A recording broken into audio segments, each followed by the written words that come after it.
Post-Hurricane Melissa waste remains an issue in several Westmoreland communities. But as Kimberley Peddie now reports, a U.S.-based company has intervened to rid areas of garbage.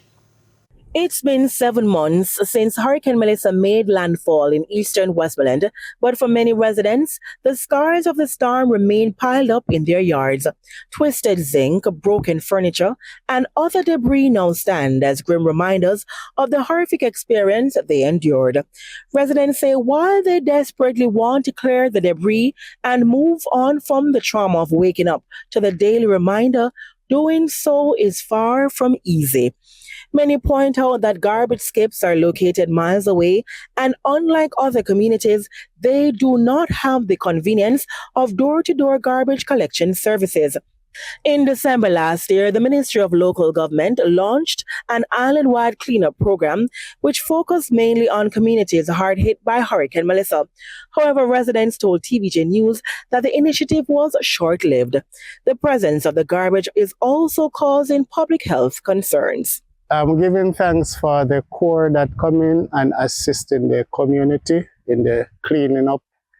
The government has come in and they only passed through for 2 days, but they have to complete what they were doing. Yes, I think it is a good thing they're doing because a lot of rebels still are about the place, you know, and it breed up mosquitoes, flies, and rats. So it is a good thing going on. I like what I see.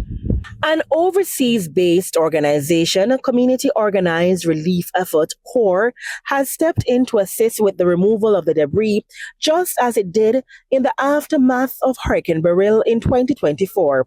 Program manager Christopher Powell says the initiative is expected to cost between $45 and $80 million.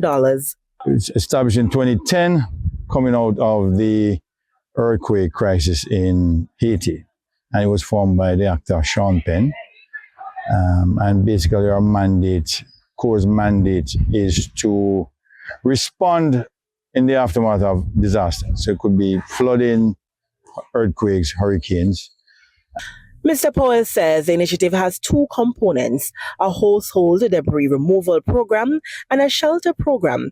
He says the effort is not only aimed at cleaning up affected communities, but also providing residents with an opportunity to earn an income during the recovery process.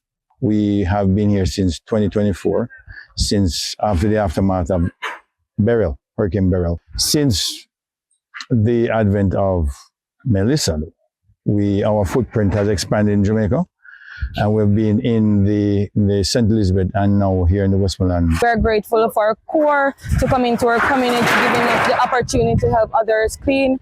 We know how much it can be traumatizing for other people, so we want to give them a big thanks, not only for this job, but also for the 55,000 voucher that has been given to most of the people in our community. Meanwhile, Mr. Powell shared that the ultimate goal is to have a long-term presence in Jamaica.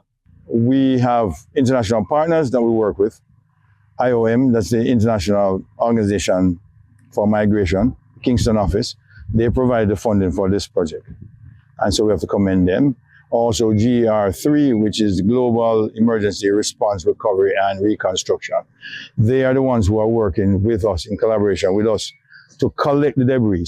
As for the local partners, he said, the Westmoreland Municipal Corporation and the National Solid Waste Management Authority are also on board.